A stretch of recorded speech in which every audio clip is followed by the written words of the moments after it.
radio for the masses. Headline edition, July 8, 1947.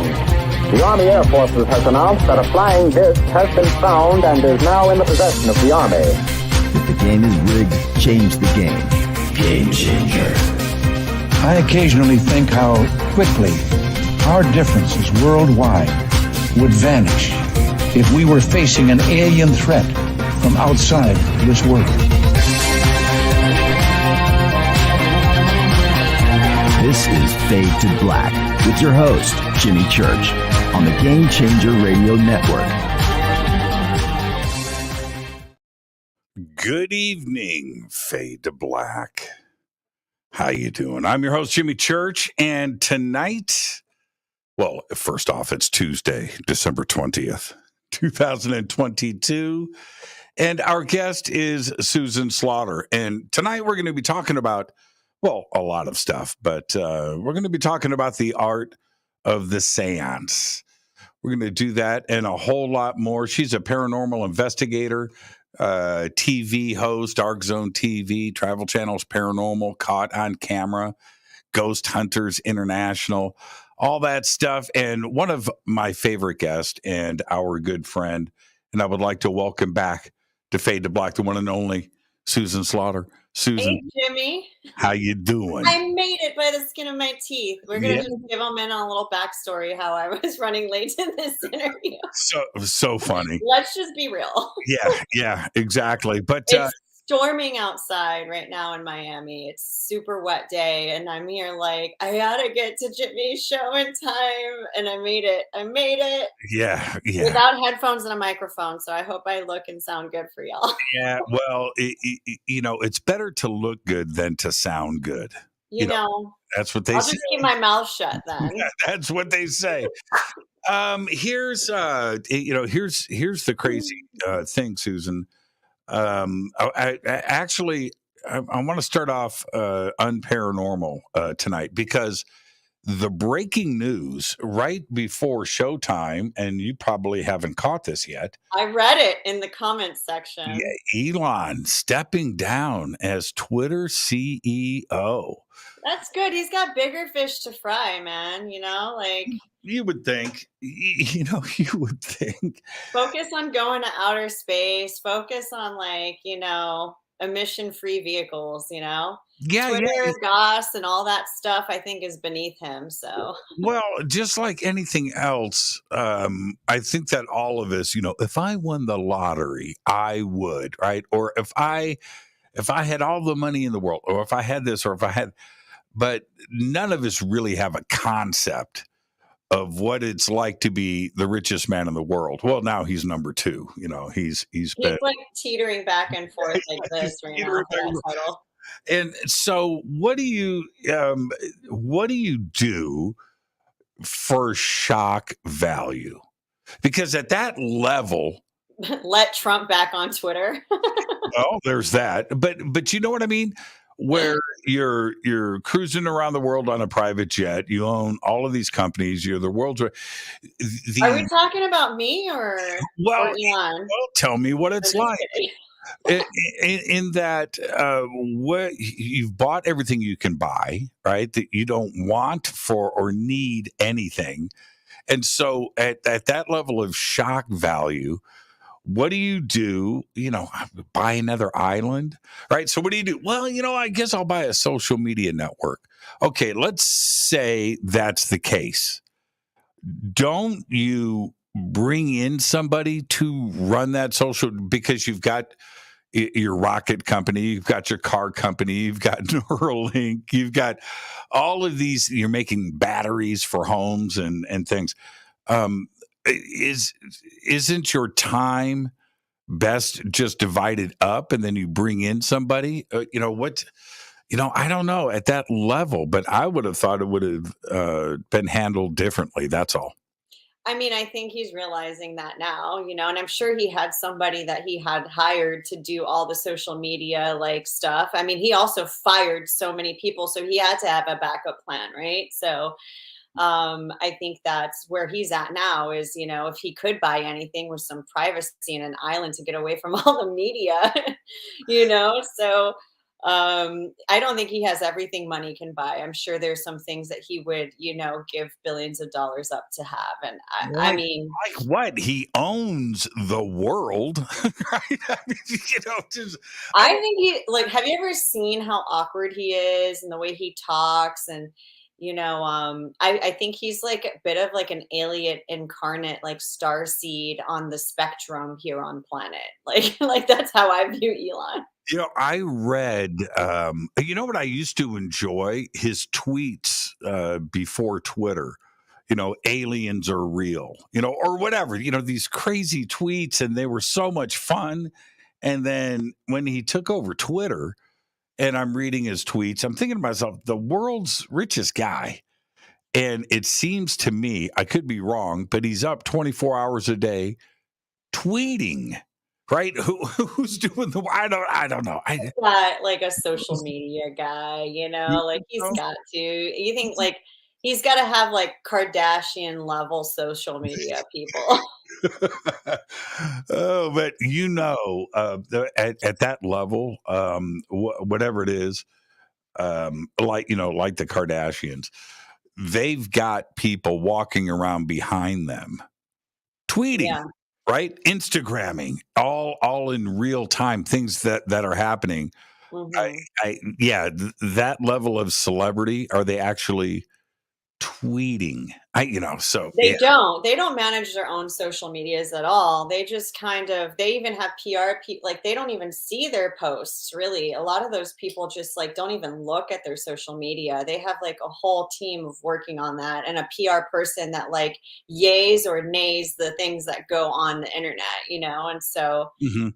it's not a position I envy whatsoever, to be honest. Like fame is not something that I mean, personally, I've never wanted. Like I feel like privacy is like so important, especially when you're really weird, like Elon. Like or us. Like the last thing you need is exposure on that. Like, look, like we all know you're an alien, Elon. It's just a matter of time. I don't know if you've ever seen this movie called Under the Skin with like Scarlett Johansson. Like I just feel like one moment he's just gonna like unzip his flesh and just be like this star being of like within that, and he's like, I'm trying to bring back like what Tesla started, hence the name. Like that's the thing.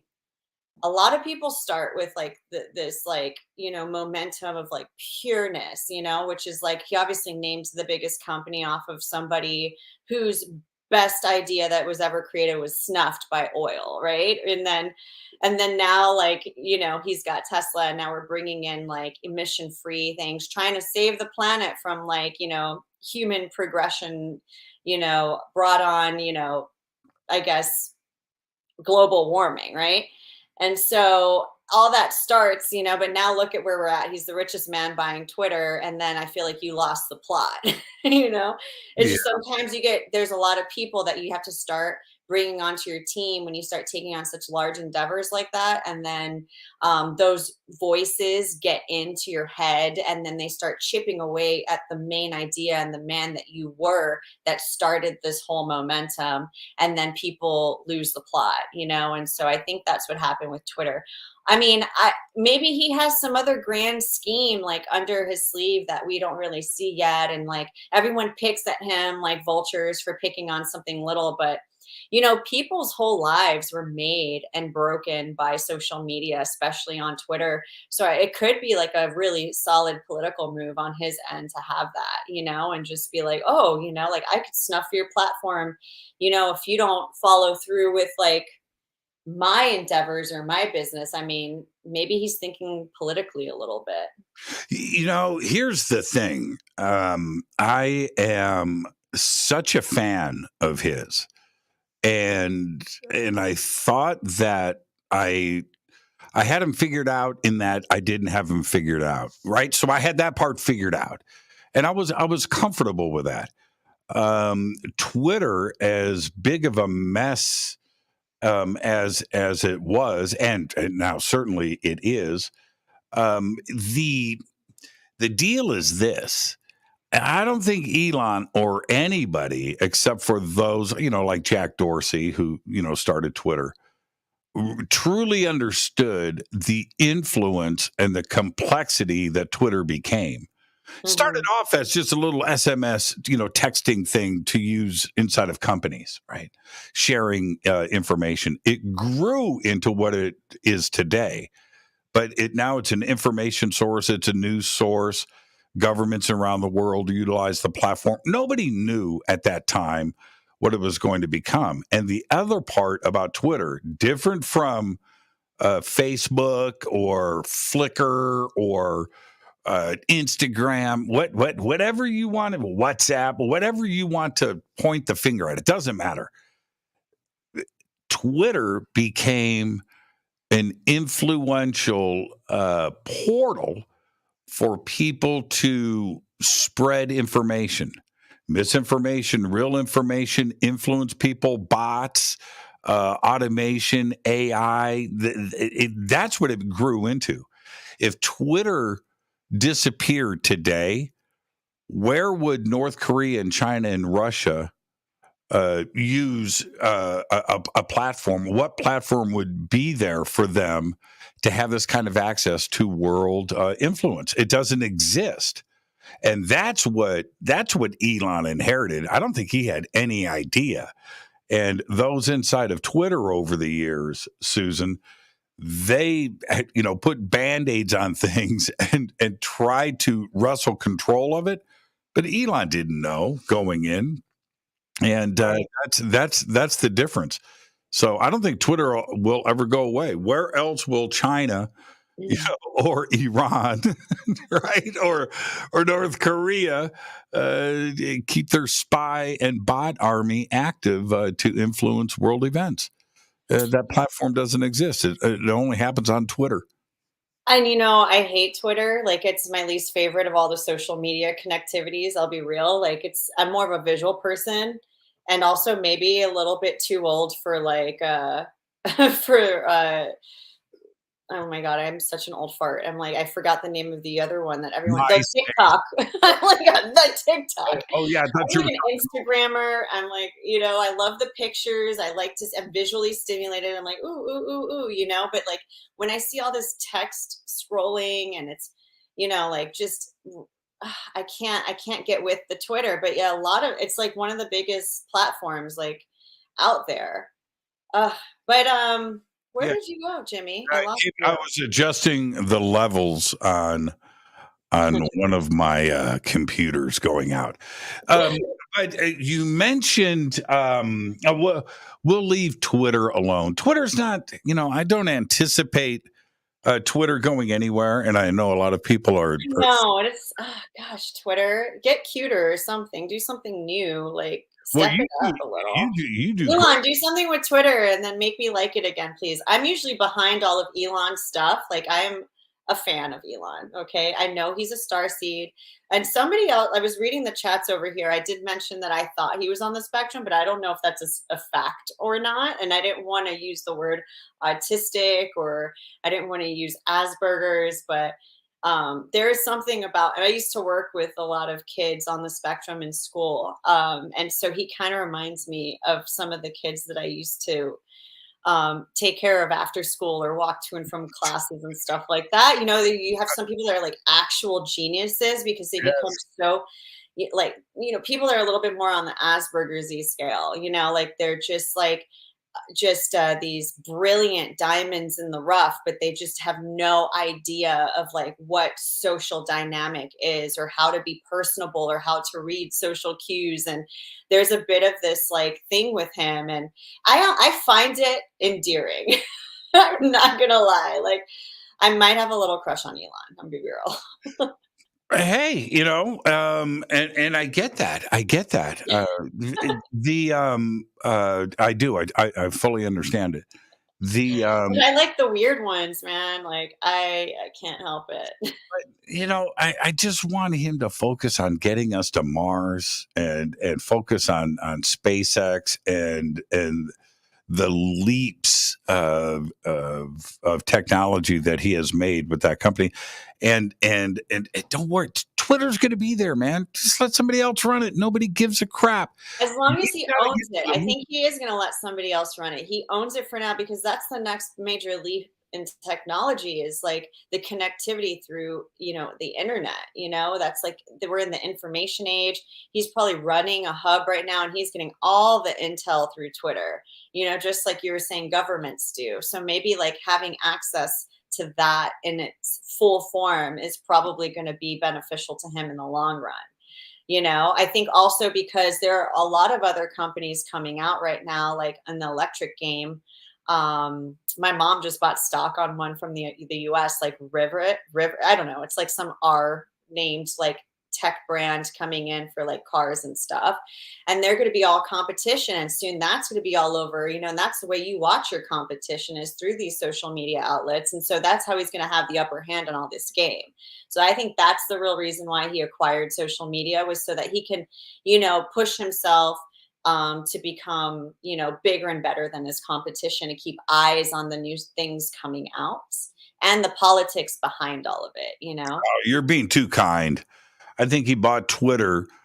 So, I see the world as I see myself. I think he wants to control the world with Skynet and Terminator T-1000 bots. Androids. That's my prediction. But enough of Elon. Let's talk some paranormal. It's going to turn into like a Black Mirror episode. Oh man.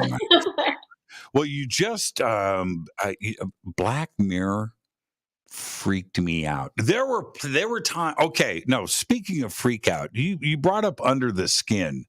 Let's back the car up for a second. That movie, which I watched a few times, by the way. I thought was tremendous. It's great. And fantastic. It was totally different in its concept. Made me uncomfortable. Oh, for sure. Really uncomfortable. And the scenes where she's like walking in the water and the black. She's in the void. And she lures these men into the void after her. And so here's the trippy thing. Okay, so everybody, it's Scarlett Johansson. She plays an alien. The movie is called Under the Skin. And as far as alien ET movies go, this is way in concept completely different than this isn't Steven Spielberg in ET, the extraterrestrial, right? This is not a happy, fun movie, but it is completely different. And I got myself in this mindset, Susan, that maybe this is what ET could be like. And it is just an uncomfortable movie to watch. It is. Like when they shot that movie, a lot of they had to get post signatures from some of the people that were in it because they didn't realize they were being filmed. There's this really dark scene I heard that like Scarlett Johansson, she's in this van, right? And what would be a normally very terrifying situation for a woman to be in, getting accosted by men trying to steal her out of a van. I heard that like these were like legit scenarios that were happening. And like her having to keep face, be like, this is like, like we're seeing like hoodlums trying to like snatch a woman from her car and then having to approach people and like get like post written like consent forms and potentially pay them for the atrocity that they just did to make a feature film. Like imagine if that wasn't Scarlett Johansson. Imagine if that was just any other ordinary woman, that didn't have cameras on her at the time. I don't know if this is true. This is something I heard, I'm just saying, but I heard that a lot of those scenes were not with actors and that they had, like they just put people on camera and like they just shot things and had her act like this like alien, thing. It was like, which I thought was so brilliant because like if you're an alien, you don't really understand the intentions behind these people around you, and so you don't really feel the threat, and you could see that in her actions, which is what I thought so brilliant because it's like when you're truly the predator, like even predators smaller than you are not as scary. I thought that was really cool. Like I Yeah, mean, that whole concept is awesome. Like just a great like alien like ET movie.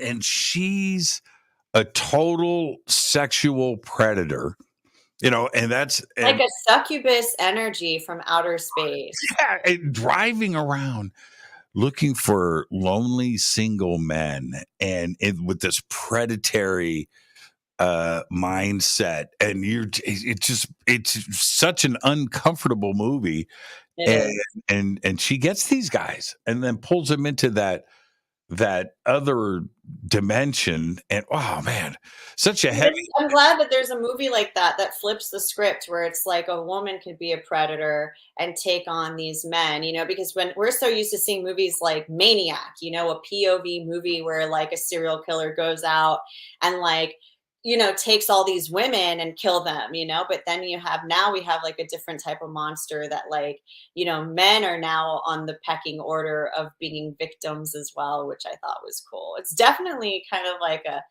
feminist alien movie. Like I really loved that. Species was kind of like that too. So I just saw this comment. Okay. This is from Monica. She says, it's true. Some scenes were the unknowing public. Yeah. Wow. I didn't know. And you know what? That adds to the anxiety that the movie gave me. It was a real anxiety. And the infrasounds too, the soundtrack that they use, like that real like guttural like vibration whenever she starts getting into this hunt mode. The use of sound was really amazing on that. And so I could appreciate that because I definitely use sounds to like access certain emotions in people and to like open third eyes and things like that. So like when I see a movie that knows how to use these types of sounds to like get under, a person's skin, no pun intended, to like force an emotion on them, like I think that's really creative. Absolutely. And sorry, I had to do that just for a quick second just to see something. And here's the other part about that movie. I have never talked about Under the Skin on the air. The ending of the movie. I'm not. Great ending. Look, everybody. I'm not going to do it. Go and watch it. It is. I kind of ruined the ending when I talked about Elon Musk and who I think he is. But here's the thing: the ending of the movie, without giving it away, you kind of feel this empathy for her. Yeah. After all of this bloodlust, right? All of this craziness. And then it's like, am I really reversing course here? And anyway, go check it out. It's a movie that I've never discussed here on Fade to Black, and it's one of my favorites. Also, Scarlett Johansson. That was 10 years ago. So Scarlett was on the rise. She wasn't Scarlett Johansson yet. And that's a risky, she would have never taken that role today. There's just no way she would do that movie. I don't know. I think she would have. I think she's a person that understands like a good art film, Man. Well, but here's the thing. Right. That came out in 2013. Her first movie that I remember her in was a movie called Ghost World.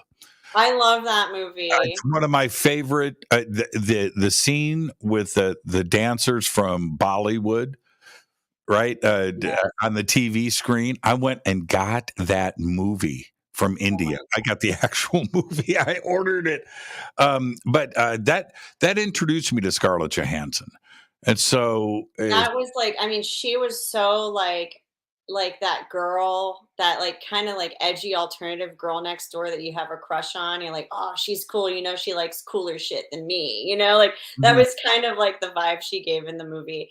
Movie was also what solidified my crush on like Steve Buscemi.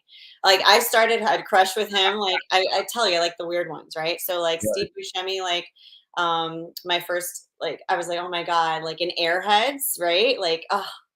I Such a loved good him movie. in Airhead so much. I was like, gosh, I think he was the reason why I dated rocker dudes like my whole life was because of that movie. Ghost World. Okay, let me tell you. And then he's like a sad like nerd, in Ghost World, getting kind of lured in by this like Lolita-esque alt character, and I loved that movie. Yeah, I can't believe we just went on this sideways thing, but Ghost World, when it came out, we're talking about 98-ish, like right in there. And I'm goofing around on DirecTV and scrolling through, and I see this, Ghost World, and I click on that, and I'm reading the description, and two actresses that I didn't know who they were. And I see, Birch was the other one, right? so anyway, I took a chance on that. I knew nothing about the movie. I now own both DVDs. I own two of them. I've watched it so many times. It was one of those gems that I have quoted so many lines from that movie. You remember the manager, the owner of the 7-Eleven, right? And he turns to the muscle guy. I can't remember his name, and he goes, "Greeks invented philosophy." And he turns over and he goes, "He also invented homos." That line in the movie, the way that things were delivered, I realized very quickly that this was going to be another like Fast Times at Ridgemont High. Like this was going Yeah. to be a movie that's going to last forever. And Mhm. I just fell in love with it, and that was my introduction to Scarlett Johansson. So when Under the Skin came out, and she's in it, and I was watching her. She, her roles were getting bigger and bigger. But an alien movie with Scarlett Johansson, okay, I'll watch that where she plays the alien, and then the whole thing rolled out. It was like this Bloomhouse, Friday night alien art, alien seduction film. It was, I would say it's more A24 yeah, and less A24. Blumhouse. Yeah, Yeah. Right? I feel like it's yeah. A24 vibes, which is one of my favorite studios to put out anything. Like if they're putting out anything, I'm watching it. But I also support Blumhouse wholeheartedly too. They're doing all sorts of great like strides in horror. But A24 is the weird art housey stuff. Speaking of movies like that, I definitely recommend you watching a movie called Men. Um, that movie is definitely like under the skin vibes meets a little like I think it's the same I forget the name of the director, but I want to say it's not the guy who did Hereditary, it's some other guy. He did another great movie like with these people, these women, a group of scientific women go into like the shimmer. That's what it's called. And I'm like brain farting. I know it like Oh, that Annihilation. So the Annihilation. director that did Annihilation did this movie called Men, and it's phenomenal. It's absolutely one of my favorite movies that came out this year. It's top notch. Are you ready for this? I watched Annihilation again 2 nights ago. Two nights Okay. ago. 2 nights ago. I own it.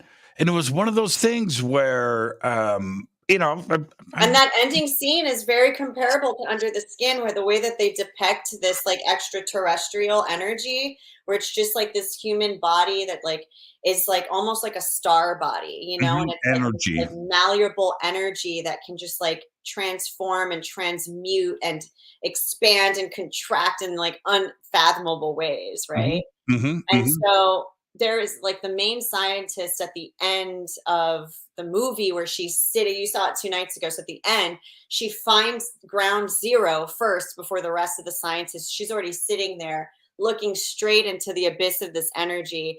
And she's like, unfathomable mind, right? And she's like in this that is what it's like for real when you tap into dark energy, like from my experience. And so I fell in love with that character because I'm like I'm like that character where it's like the entire movie she's like the head honcho of this whole operation, but she's so like drony and like unexpressive, and people just automatically don't like her character. And it's because she's so unimpressed with like her three-dimensional day-to-day life, and so she goes into the shimmer and just becomes part of the unfathomable like chaos that is this energy, and it's like that's exactly what I would do, like I was like, peace out, Earth. I am, whether this melts my face off or not, I'm going to the other side. Like peace. I'll tell you who surprised me in Annihilation. Okay, when I watched Annihilation, I got to the end of the movie. I came right on Fade to Black the next night and said, I watched this film last night, Annihilation. I thought it was one of the best alien ET movies I have ever seen. Agreed.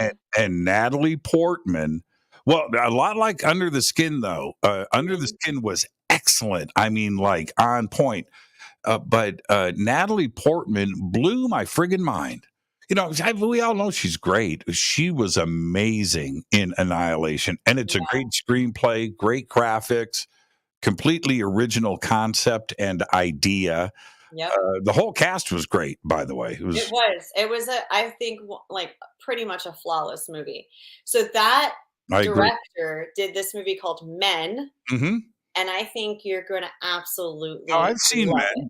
So you saw like the end of the movie, how he keeps birthing out of this like male archetypes. Stop giving away the movies. People need to go and watch them. Just recommend it. Men was amazing, and the thing is, I like Marvel. I like the big blockbusters, and I'll go and watch those. I'm looking for the little kooky things, right? The things that are really well done by a director and a writer that are out there taking chances.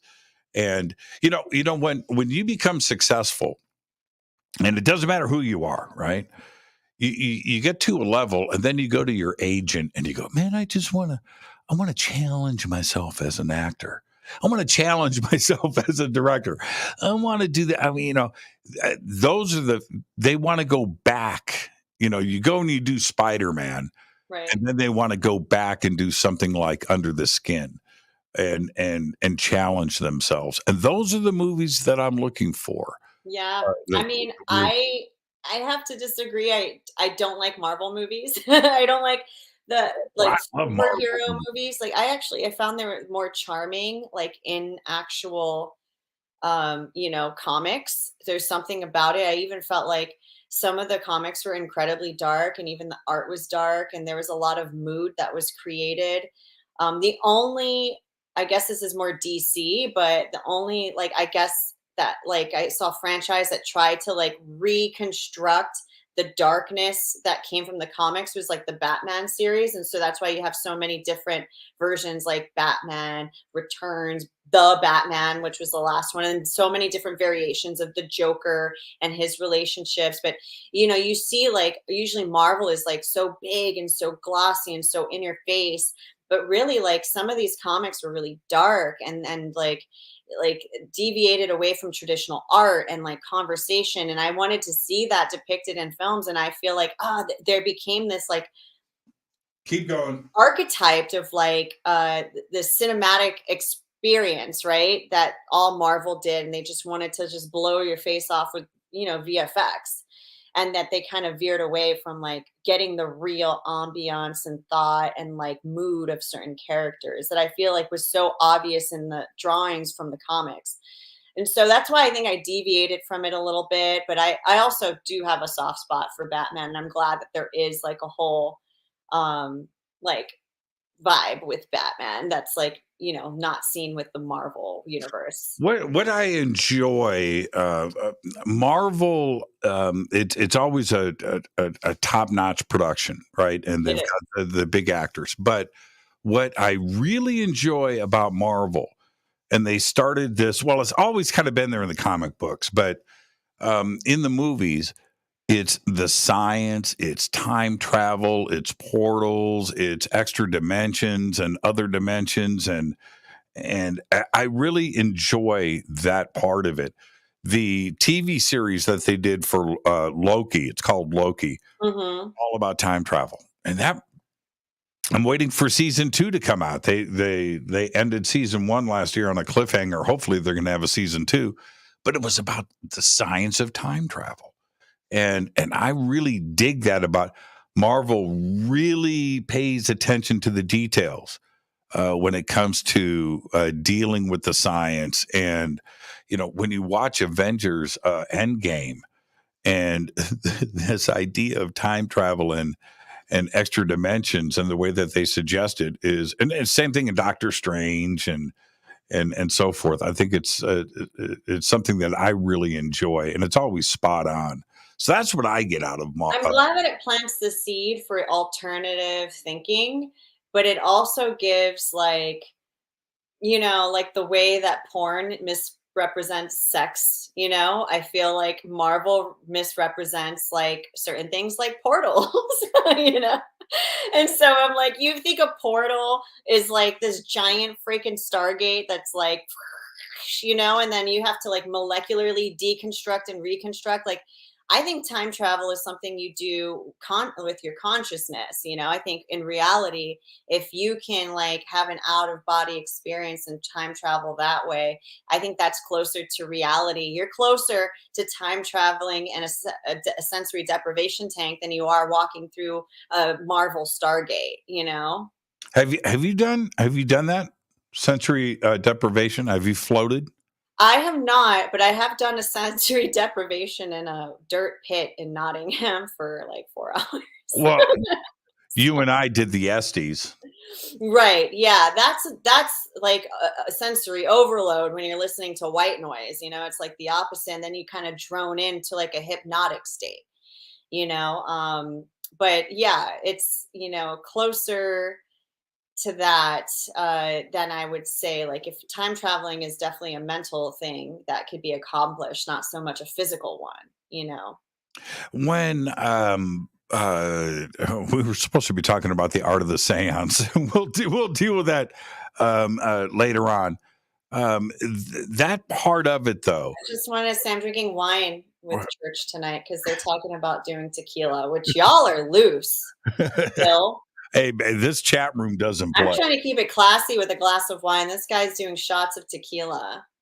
Last night, I did an abbreviated show last night. I just came in and I was upset about Twitter and Elon and everything. I let it all air out, and then I just went off in the air. You know what I did? I walked out of my bunker. I went to my Dean Martin wet bar, and I poured a shot of tequila, which I never drink alone. Right? You have a Dean Martin wet bar. I have a whole Dean Martin wet bar. I mean, I'm going to see this in person when I go to California, right? We're going to do it in studio, and then we're going to do a whole tour of your rock and roll merch and memes. Mm-hmm.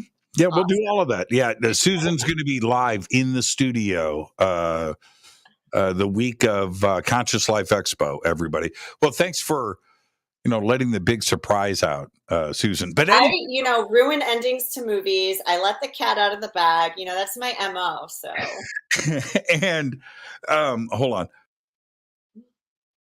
So last night, 2 shots of tequila after the show. I was so upset, man. And so I did 2 shots, and because I don't drink that often, it was like 2 minutes. I was like, man, I feel pretty good, right? I'm not so upset anymore. And yeah, that's how I feel after taking a couple hits of the joint, Yeah. I'm gonna be real. I'm like I'm an advocate for marijuana, so I let everyone know I'm a stoner right off rip. I'm having a bad day. Like my brother, my mother, my family, they're just like, Susan, you haven't smoked today, have you? And I'm like, you're absolutely right.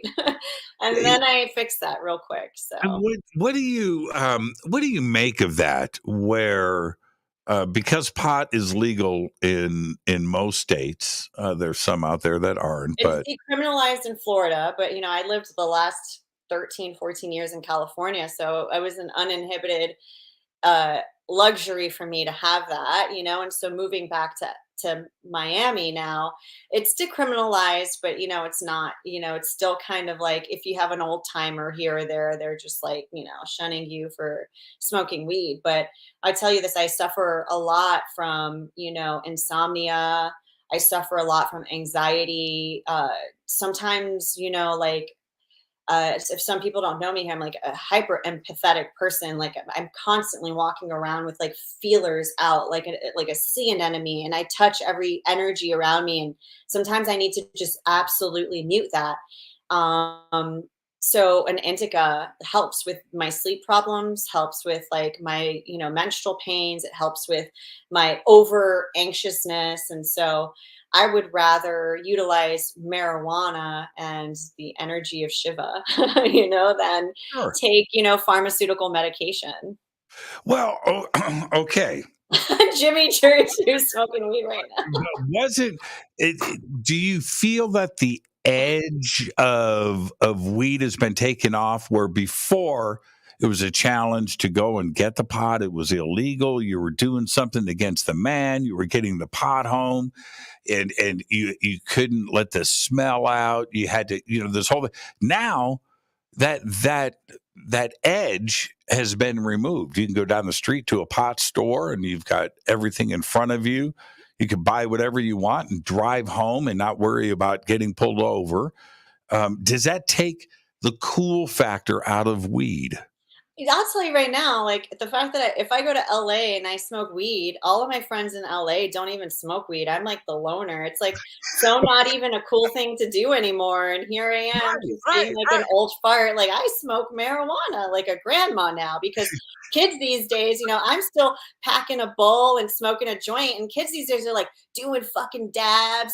Like if I did a dab, like I'd be out all day. The shit kids are doing these days, like I can't even hang. You I know what I didn't mean? even I didn't even know what that was. It was about a year ago.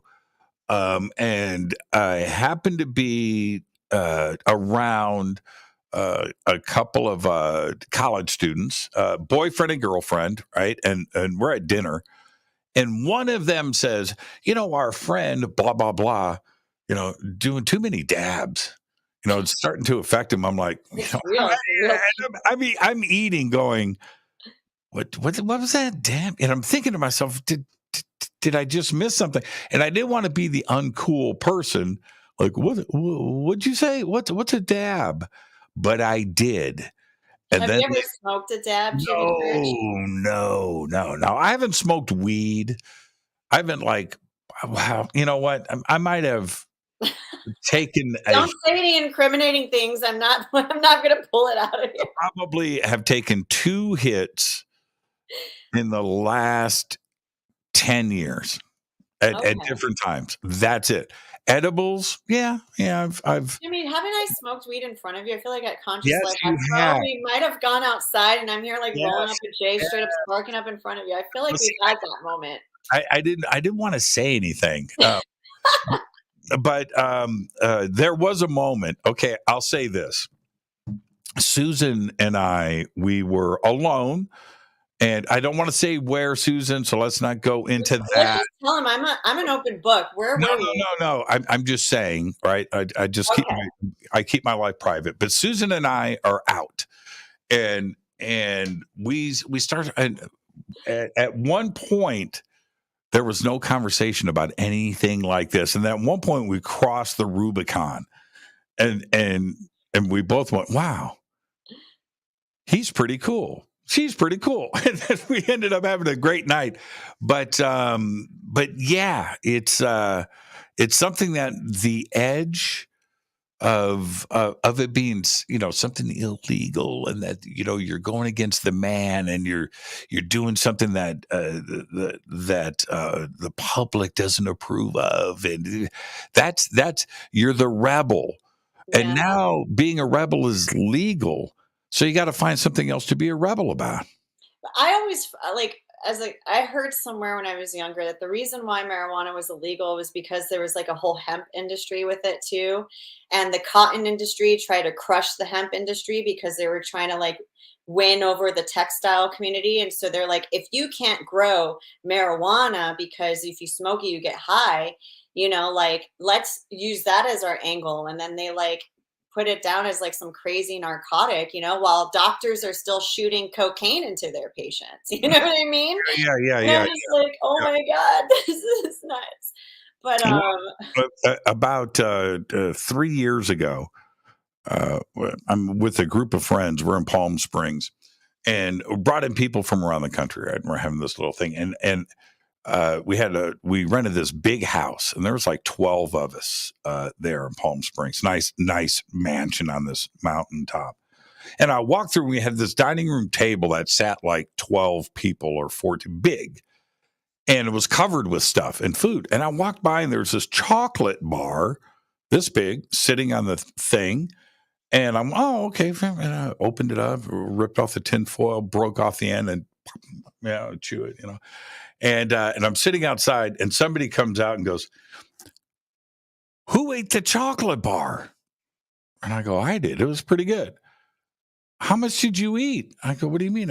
About that much. I broke off the end." Oh my God. "Do you know how much edible you just ate? You just did like 100 milligrams." I was How like, did you feel after that? I was like, what? What'd you say? And that was like an hour after I ate it. And all of a sudden I was like, oh man. I was high for like 3 days. Yeah, dude. I can't eat weed. I'll tell you that. It really is too much. When you ingest it, it gets into your bloodstream that way through like, I've also OD'd on edibles too. Peanut butter cookies that my aunt made for me. And then you think a cookie is like a portion, right? That's what I think, and I'm like, sometimes I eat 2 to 3 or 4 Oreos at once, no big deal.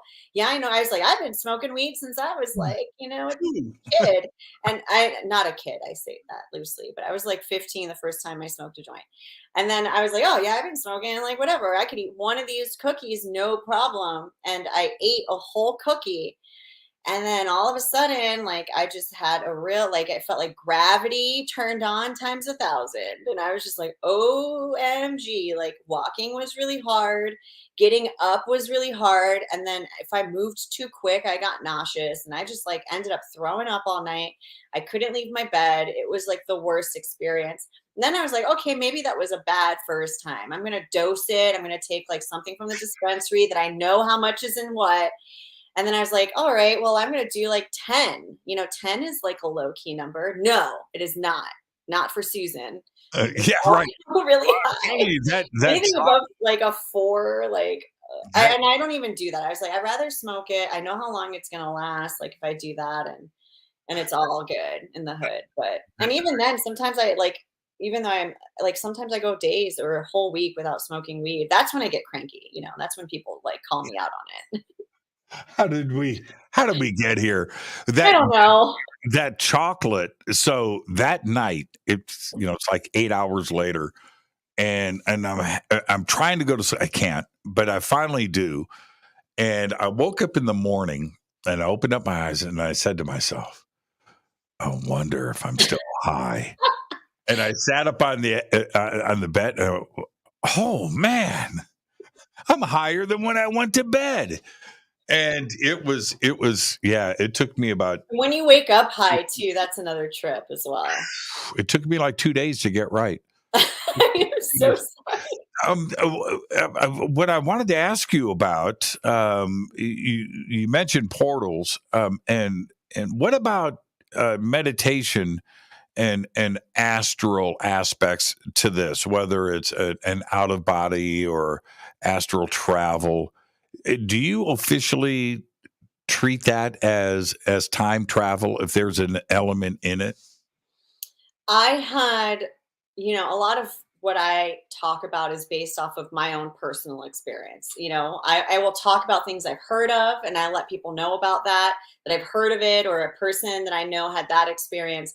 But in my experience, I had a moment only once ever when I actually saw my energetic body, like in its full form. And that's where I was like, oh yeah, this reminded me a lot of um like like that movie we were just talking about, like when she like opens up her, the human skin, and what's underneath is like the celestial being. Hmm. And that was like a real eye-opening situation where I literally, like, I had opened, or I thought I had opened my eyes, because I had such an intense feeling. It almost felt like, um long story short, I had experienced like a kundalini awakening experience, right? That was induced by a lot of shadow work, trauma, and hallucinogens. And so I ended up, like, kind of coming out of that period and being like, okay, I need to get away from like relying on plant medicines to connect with other beings and start trying to find that within myself. You know what Hmm. I mean? So I took a step away from like doing my shamanic rituals and to focusing hard on my meditations and being like, I can get there without the help of like a substance. Not that I'm very grateful for the lessons I learned on those substances, and I still do them sometimes, but like when I started going into myself, I just wanted to feel like the power was within me and that I didn't have to rely on something else. It was just something integral I needed for me. So I started really going in on the transcendental meditation, method. And I was doing that every day, twice a day for 20 minutes. And then I started implementing different practices in the TM, which is not recommended. And they tell you not to do that. And so, not to go away from that, my teachers at the TM, I'm doing something they told me not to do. And what But was what? I started implementing like pranic breathing into it, like, breathing in one and out one, and just kind of doing this where you start feeling like you're building like a circular, system within yourself while you're doing the TM method. And then when I started feeling like that wheel was going, within me through the breathing, then I started focusing on like a chant or a deep hum, like a bellow within my core, because I was like, oh, what if I take this pranic breathing and make it like this circular breathing? So I was doing this way more than the 20 minutes that was recommended, right? So I started doing this, pranic in and out of the nose, like, and so as I started feeling like I was building this circle system within myself, then I was like, all right, now let's punch it in the middle with like a deep, like solar plexus hum from my diaphragm. And I just went, like as deep as I could for as long as I could. And then when I lost my breath, then it just, something hit me like all of a sudden, like I just, I lost sense of physical self. And then I had opened my eyes, what I thought, because I felt like it was like a wind came over me. And then all of a sudden I wasn't in a physical place. And then I opened my eyes because I was like, oh, let me, like, maybe I need to get out of meditation now or something, And when I opened my eyes, I saw my celestial body. Like when I looked at my hands and I looked down at my lap, it was still like a point, a POV of me looking at my body, but it was this blacker than black abyss of a being. Like it was lack of light. It was like a pure darkness. And I had like this silver halo around me. Like, and when I looked at myself like that, I said, "Oh, this is my true being. This Mm. is my higher self. This is how I communicate to beings on the other side, and this is how they see me when I come in and out of, like, whether I do my readings or my seances or my rituals or things like that." I was like, this is the energetic being, like, and I had seen things like this my entire life, like shadow figures. Hmm. When I was a child, things visiting me in my room, looking like black, dark silhouettes, like how I look right now. And I was like, this is my energetic body. Like this is me. Like I could transcend physical things with this. And so when I saw that, it was like I came to terms with my true self. I felt like I've met me in a much bigger plane. So like a lot of people talk about their higher selves, like how do you connect your psychic intuition, like, and I was like, oh, it's through this being. And once I met that version of myself, on an alternate plane, that I was like, okay, um I call it my dark body, and when I say that, it doesn't necessarily mean it's like a negative thing, but I definitely feel like my energy resonates on a level of the light spectrum that is like so incredibly deep and long voided, the opposite of ultraviolet, like in deeper than infrared. It was so incredibly dark. And as a paranormal investigator, you learn about the light spectrums as you start using all this gear and cameras and stuff like that. And you start understanding how light affects, consciousness. People use, infrared lights and red lights to tap into, your malleable brain to hypnotize you. You know what I mean? And so I use light and sound and all sorts of things, in my rituals to connect with that energy, my dark being, so that I could transcend my physical body to tap into other sides.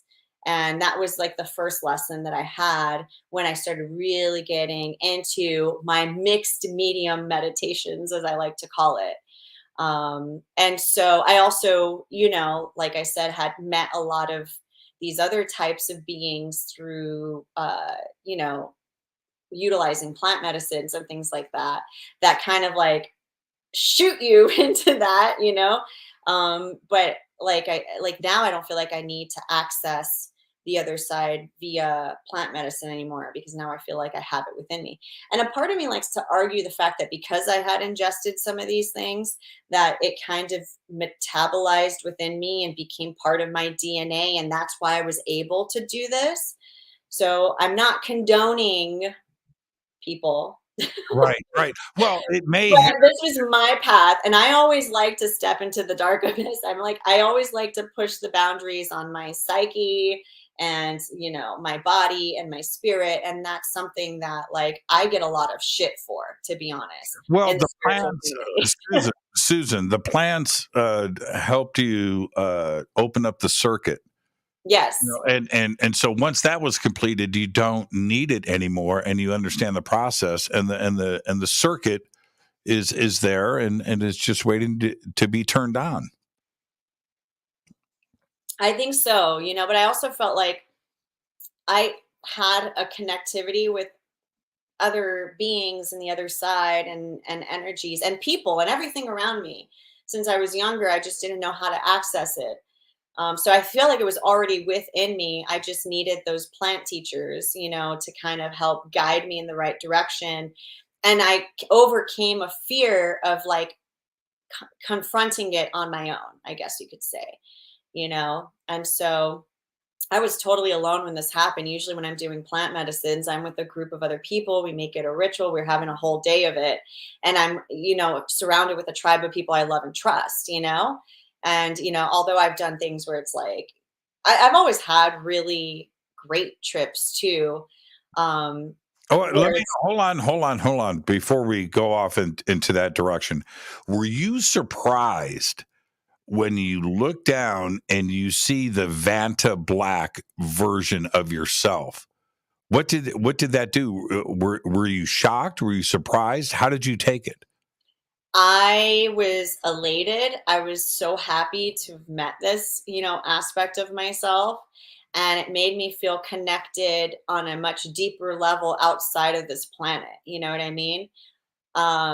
Because I've always considered myself a very terrestrial being. I was like, oh, if an asteroid were to come and hit this planet, right? And I had the choice to live the rest of my life on the moon or Mars by going on a spaceship, or stay on planet Earth. I was like, I'm going out with the planet, like this is my mother. This is my terrestrial home. Like, I love this planet. I'm going to go out with everything else on it, And so when I always felt this like deep connection with like animals and nature and things like that, And so when I saw this like Venta Black version, like you said, version of myself, like I was like, oh, I'm part of the universe. Like, I'm also bigger than this planet. Like, I am the great abyss. I am all the stars. I am all the black holes. You know what I mean? Mhm. And it was such a macrocosmic awareness of self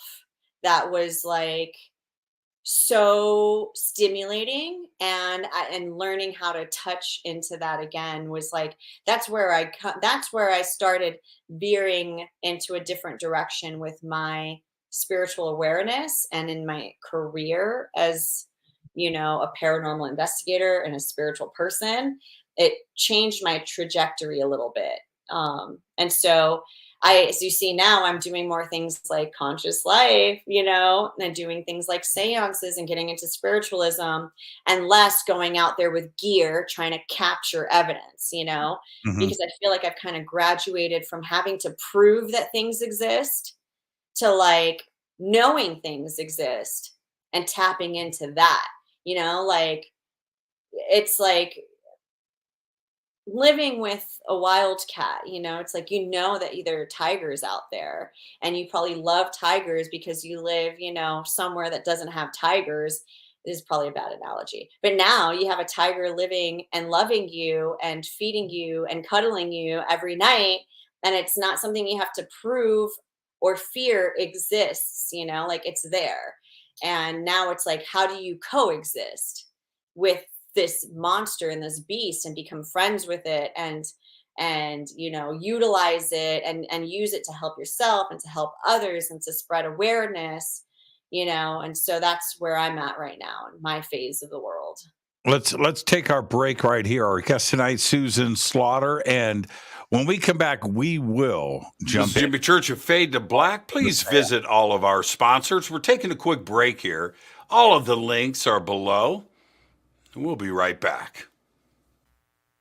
Check out Billy Carson's Forbidden Knowledge. ForbiddenKnowledge.com or ForbiddenKnowledge.tv, where you can get access to over 6,000 videos, movies, TV series, exclusive documentaries like the Black Knight Satellite. You can do it all for just $7.77 per month or $77 per year after the 3-day trial, which is also totally free to check out. It's all simple to do. Billy Carson is the best. It's simple. ForbiddenKnowledge.com or ForbiddenKnowledge.tv. That's the number 4BK. I will be hosting and emceeing the Conscious Life Expo this February 10th through the 13th at the LAX Hilton right here in Los Angeles, California.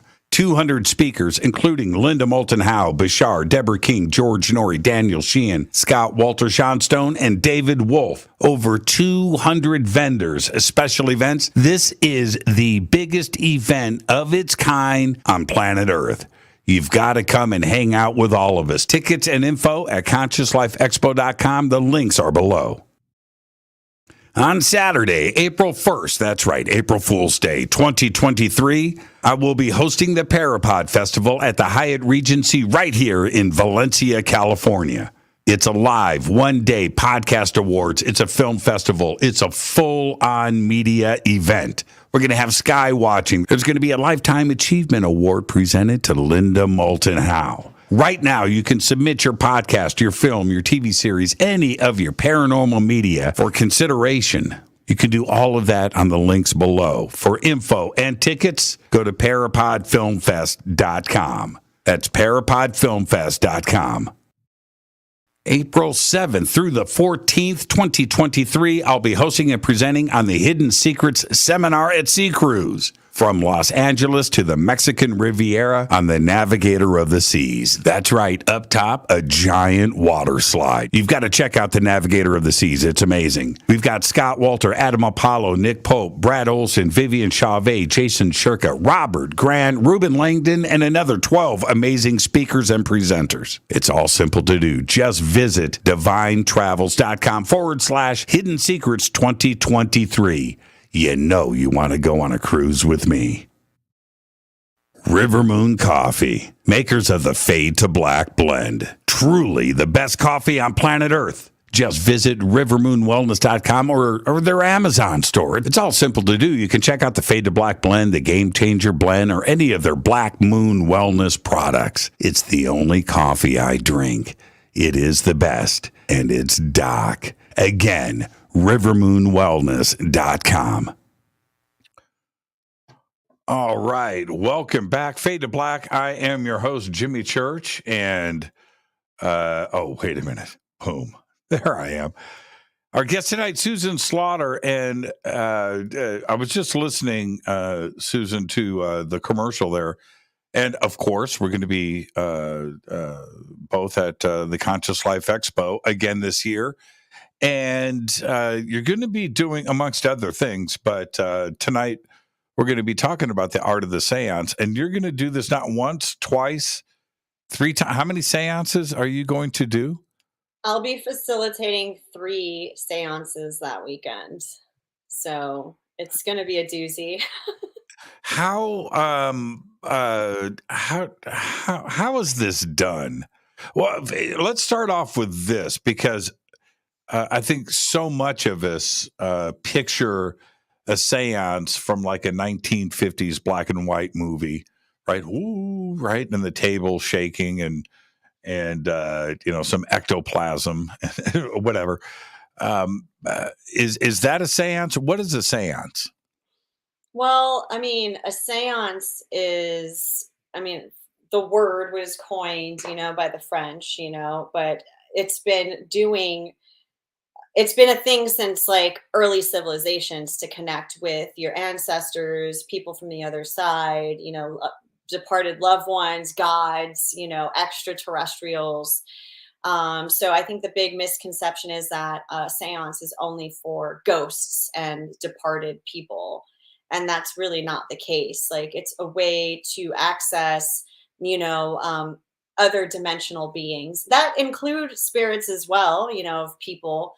But I like to open the communication to all of the above, angels, demons, extraterrestrials, your higher self, departed loved ones, maybe, the consciousness of other people, that you can access these things through seance. And so it's kind of opening a psychic connection between everybody. And I think more powerful than doing it by yourself is the more people that you can do these psychic experiments with, the more powerful your beacon becomes, and you turn into this giant spotlight or vortex, for lack of a better term, for energies to come through. But it's truly through the power of yourself and your own psychic ability. So what I do first is to, each seance is a doozy. Like I said, it's not like a 1 hour and done thing. So I tell people, anyone coming to the seance, be ready to spend at least 2 hours with me. Now, help me understand. We'll get into the seance part more in just a bit, but what's the setup? Because the normal vision that I have of a seance is a table with 5 or 6 people at it, Mm-hmm. and somebody with a crystal ball, right? What's we definitely utilize some of your traditional tools that you're familiar with, like a Ouija board or a spirit board. I utilize pendulums and scrying boards, and I do a gallery talk where I go into my favorite method of trance communication. And so I do that, and I do a gallery reading where I speak through either forms of possession, or I just allow myself to become a vessel for any energies that weren't able to come through the board to come through me. And how many people in the audience? So it's very limited. Each seance is limited to 6 people at the table, and then 10 people on the outer circle, as I call it. Okay. So it is intimate. Okay. It is. It's not a room of 600 people. Oh, no. Right. I take it very seriously, so I have to keep it real. To be honest, like the outer circle is something that I'm incorporating now, because I can only have 6 people max at an actual seance table. The people utilizing the tools they're getting the tickets specifically to do that. Then I open it up to the gallery reading and then that's when I do it's some possession happens sometimes it doesn't, but I open myself up as a vessel to like speak for the energies that didn't get the chance to come through the physical mediums, like the pendulums and the scrying and the spirit board. Now, And I'm definitely going to be attending one of these. I think you should. I'm Have I ever let you down with any of the events you've attended? No. That's From like all the dark zone stuff we've done. man, we've had not only so much fun, but some pretty extraordinary things have gone down. One, and I think about this all the time. When you and I were in the tunnel underneath the police station, Yeah. and we were doing EVPs, right? And now I've messed around with it before, but never had anything go down. So we are we're in a dark tunnel. It's a tunnel, and there were these files, evidence boxes on one side, but it's this long tunnel, probably. I don't know if it was 50 yards long, but 30, 100 feet. It was and dark. So we're down there, and there's three of us: Susan, myself, and Rick McCollum. Yeah. Was it? Yeah. What? I think so. Yes. Running the recorder, right? And so we're asking questions, and then we're going silent for 15 seconds, and then listening to the recorder. Man. The voice, I could not believe.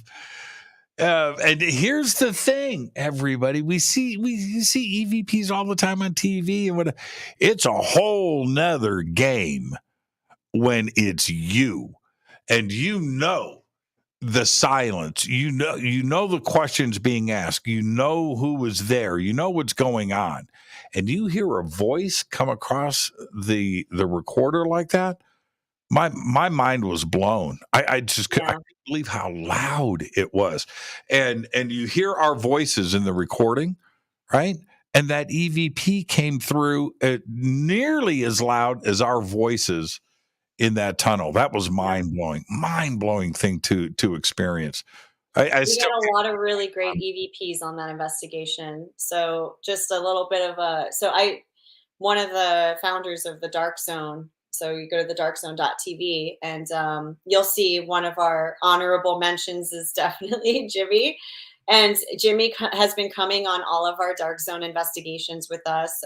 We've done the Queen Mary, which was also really epic. And then the LA Police Museum was really epic as well, like very active location. And so I feel like you've seen me in my element. You've seen like how we investigate.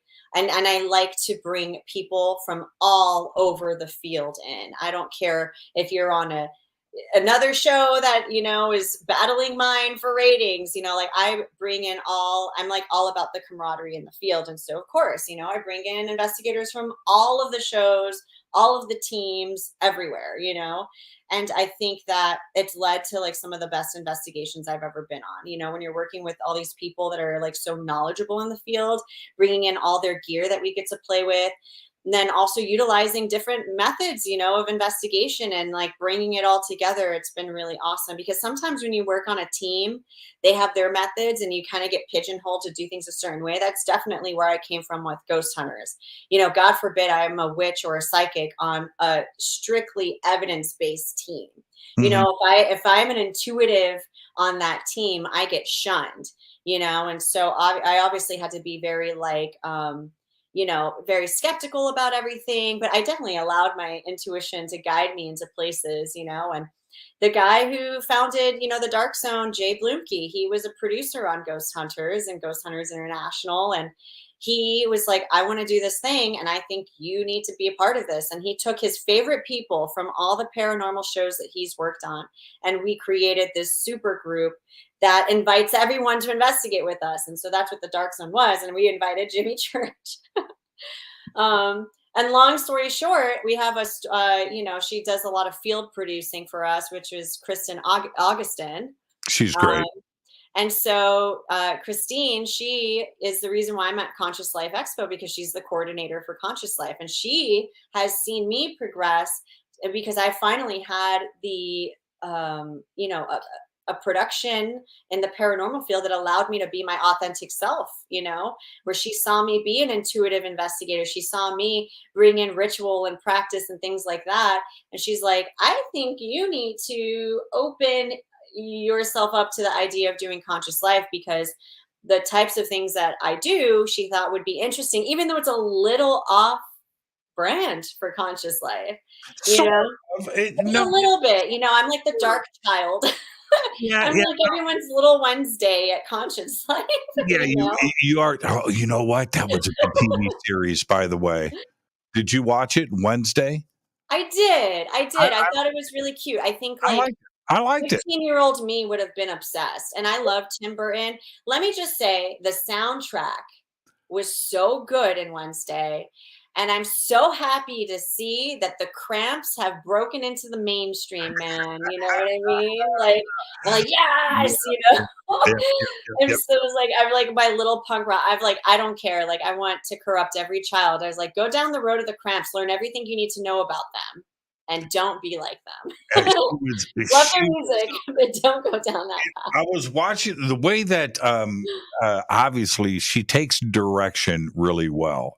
Yeah. So she had this stoic, intelligent gaze all the time, which is much more difficult to do than speaking your lines, right? She's Right. speaking with her face and with her eyes.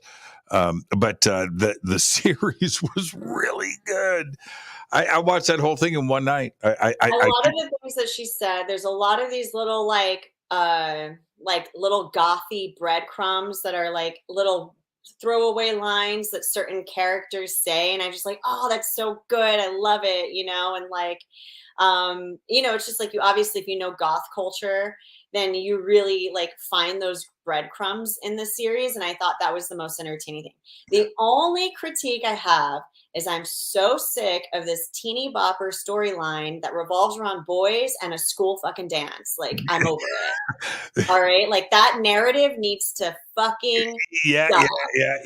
They, once it was done in Carrie in 1975, we've seen it, right? We've seen it. It's been done like every single American horror film has like revolved around that. Even like another one that I really loved. I loved the Sabrina, the Chilling Adventures of Sabrina on Netflix as well. That was like a great one. I loved that they went this whole satanic route, and like they brought forth like in a really like PG way all the like satanic religious things, and again, little breadcrumbs for the occultist in me, I'm just like, oh, I love that. But again, it's like this whole coming of age story, and there's this whole high school drama, and like, it's like, oh my God. And you have that in Harry Potter, but Harry Potter was a little bit more dynamic, but it's like, I love all those things, and I love all these little gothy subculture coming of age stories, because obviously I want to see myself in all of it. But it's a little played out is all. And they need to find a different narrative to wrap all these concepts around outside of a fucking high school and a dance. Did you go? Okay, let's back up for a second. Yes. What you do now, which is, a seance and an intuitive, a ghost hunter, a witch, you deal with the occult, tarot cards and scrying mirrors and things. What was that you when you were 12? Did you have those gifts at that age? Were you a Wednesday? I did have those gifts, and I grew up the daughter of another witch, so I grew up knowing about these things. And my first Ouija board, my first K2 meter, my first tarot deck came from, my father. Mm-hmm. My father also, is well known in, the occult and witch and pagan society by being like the first person to like fight for the right to have a pentacle on their headstone at Arlington National Cemetery. So he kind of made, well, I keep using the term he because people understand when I'm talking about my father, a patriarch, blah, blah, blah. My father transitioned, so I have a trans parent. So my father eventually became a mother, figure.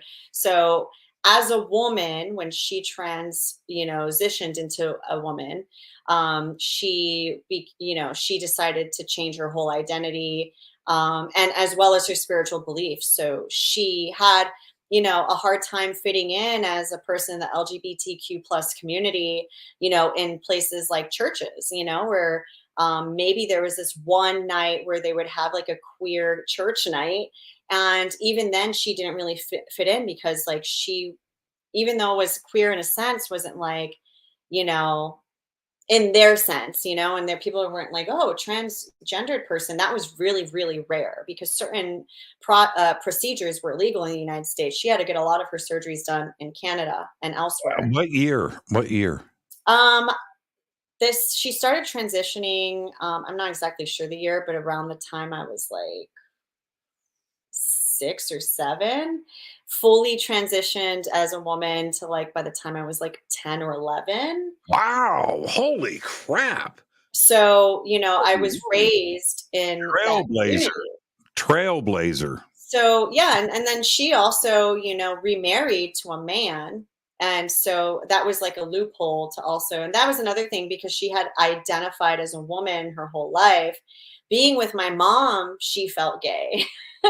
But now being like with a man, she felt normal, as a woman. It's a whole thing. That's why I think there's a whole psychology behind it, right? Yeah, that's a whole nother, that doesn't get talked about a lot. So what is the wife? I mean, how are her feelings if that was going on this whole time?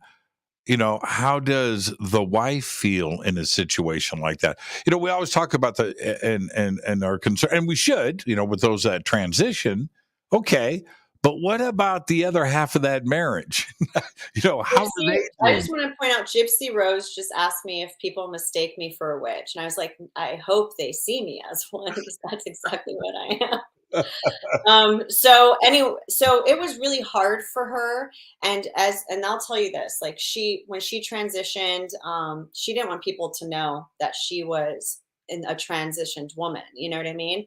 So she lived her life authentically as a woman married to a man, and people had no idea she was my father. So the story we came up with was that she was my father's twin brother or twin sister. So that there were like fraternal twins, and that's why they look so alike. And that was the story that we went with. So she was my aunt. And but obviously our family knew about our immediate family. So my mom remarried to a French Buddhist, and my transitioned mom, my father, married to a Vietnam veteran who was the head of the Green Berets, so special ops, like hardcore, like war hero.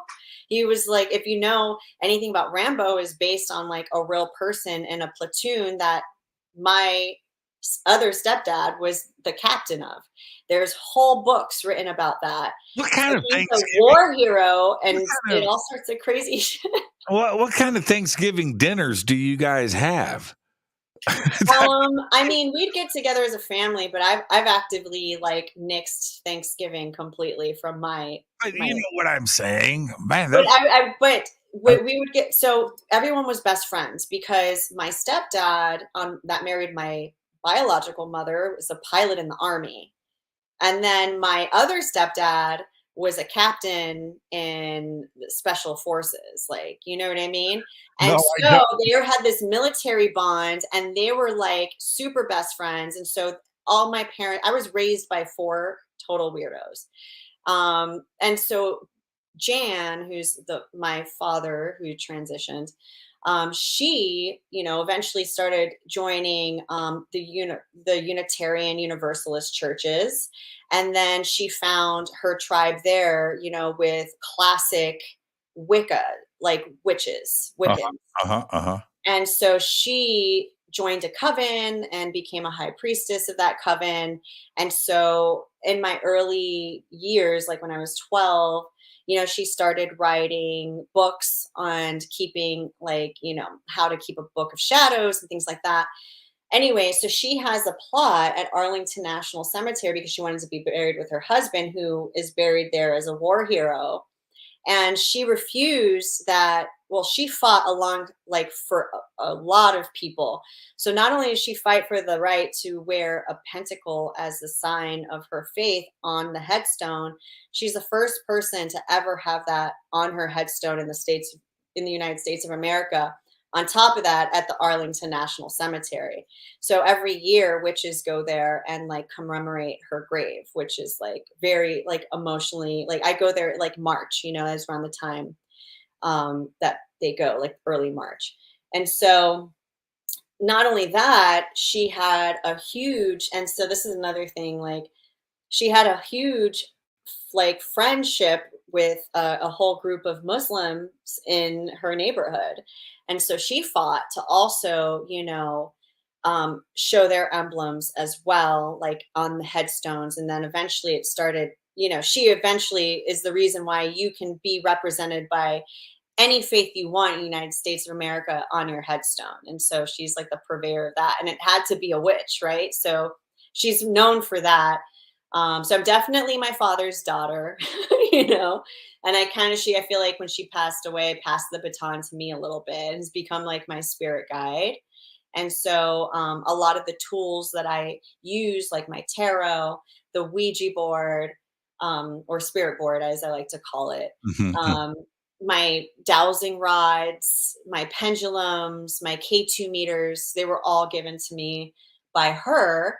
And, that's, when I was seeing things in my room, when I was having these encounters, with, like, I don't know, extra dimensional beings or ghosts, like, I didn't know what they were, like, from such an early age, she was the one that handed me a K2 meter and said, hey, if you turn this on and you're seeing something in a room, and if you turn this on, the meter goes, then you could corroborate that this meter is also seeing something like you. So she introduced me to the idea of using, gear to corroborate my experiences. And I think that's what led me down the road to being a paranormal investigator. And then, that was, Well, what's amazing? This is like the best show ever, and I love you so much, and we're such great friends. But I always knew. I didn't know. It's the things that I'm finding out right now. I never knew, and that's why I do this show, right? But I always knew that there was this thing about you in my head where I was going, Susan's legit. Something about you, and we've always got along great and have done things together and that, but I didn't know about this background. Yeah. And I just always felt. Do you remember? Well, I know you do. I'm trying to. When you and I.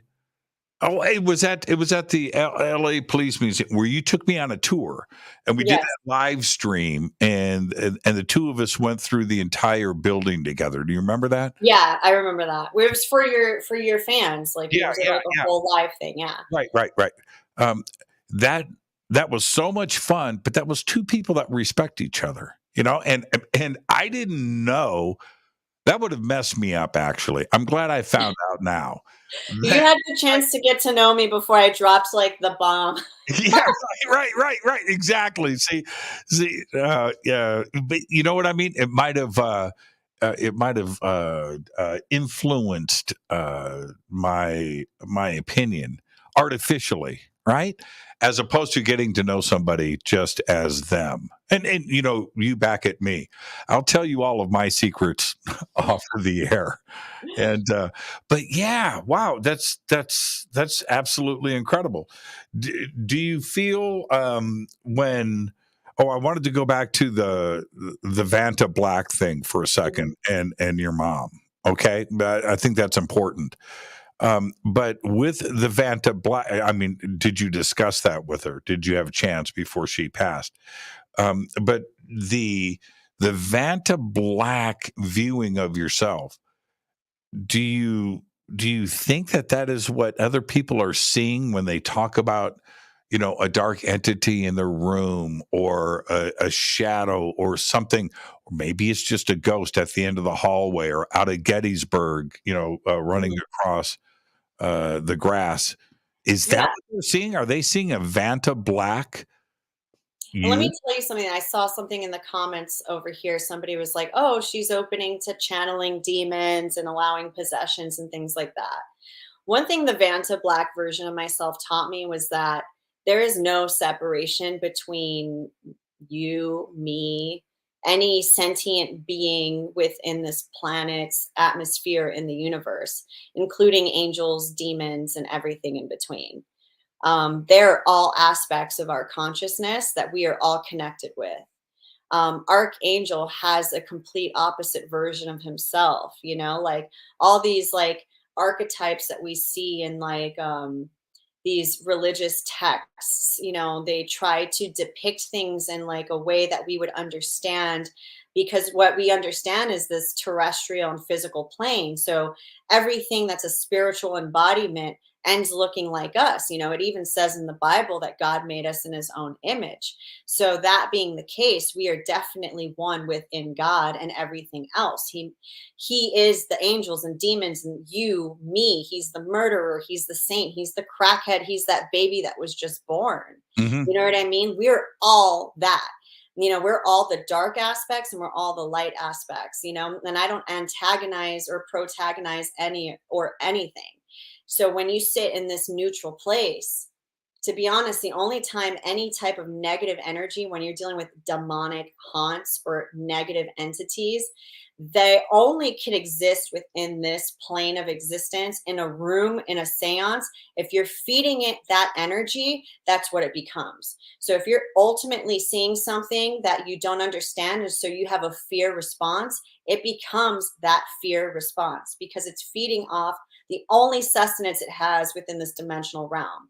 So the first thing I do in a seance is, it doesn't matter who you invite to the party with your energy, is that if everybody is open to it and doesn't have a sense of fear of it, that it's not going to snowball in this negative direction. And I am not scared of attachments and things that come along with me, because I believe all these things to be aspects of myself. And these are things I can learn from, things that I can become, things that I can take for myself and utilize in my dimensional plane, and so they're all teachers and we're all students, and I don't fear anything. Even if it's a big, dark, ugly looking creature being monster, I've come across shadow beings and hags and shape shifting creatures.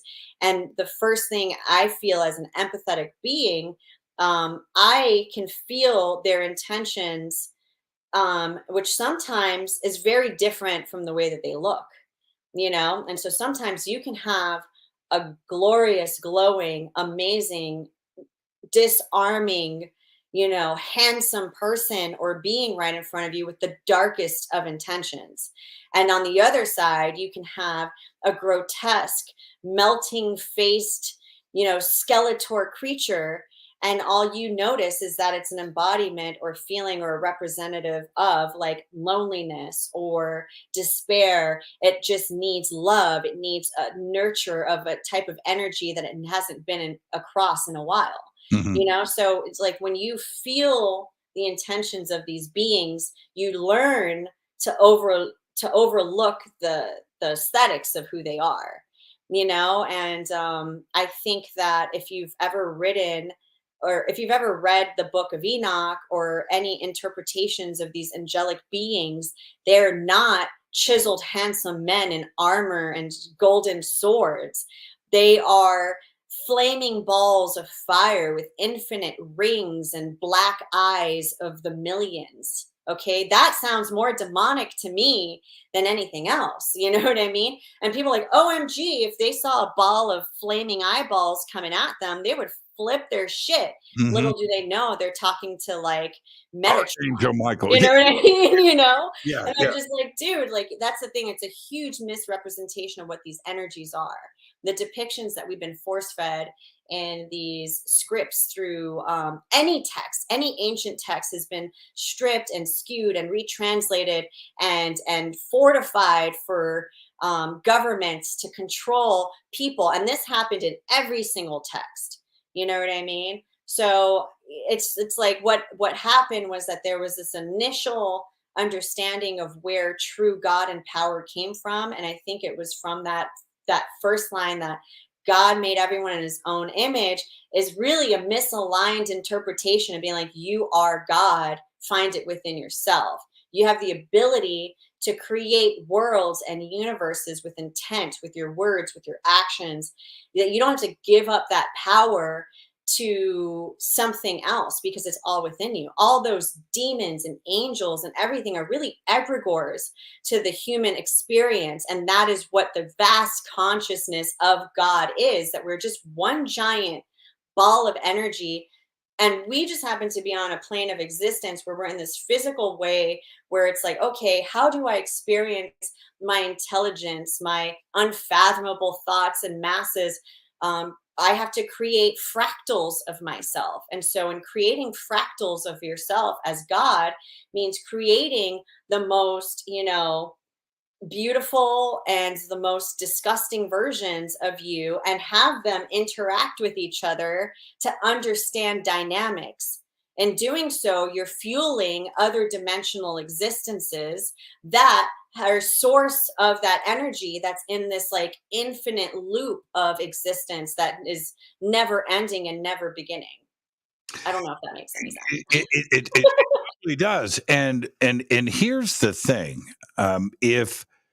If we take some things literal, and maybe we should, but that line about God, creating, in his own image, and if that energy is throughout the universe, right? We take things, God created the earth and God created this and let there be light.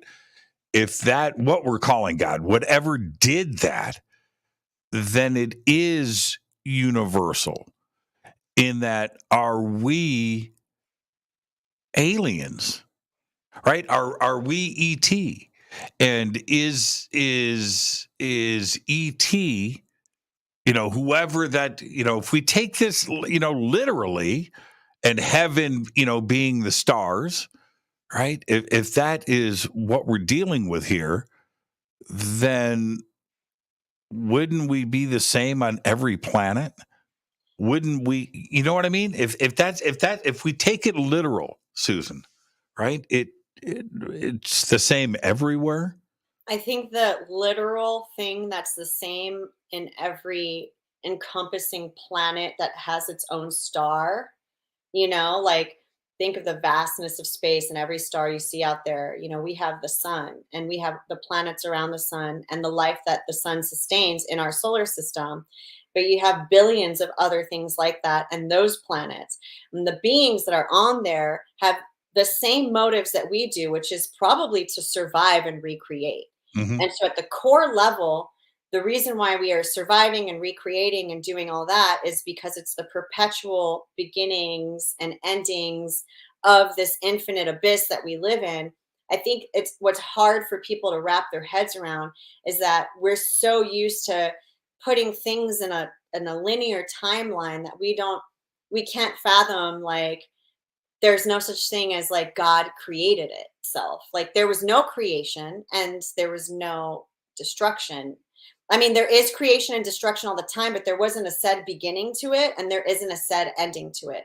It's infinite in both ends, So it's like nothing really created itself out of nowhere. There wasn't anything like nothing and then something happened. It was just, it is, and it always will be. And it's like something that we just have to accept.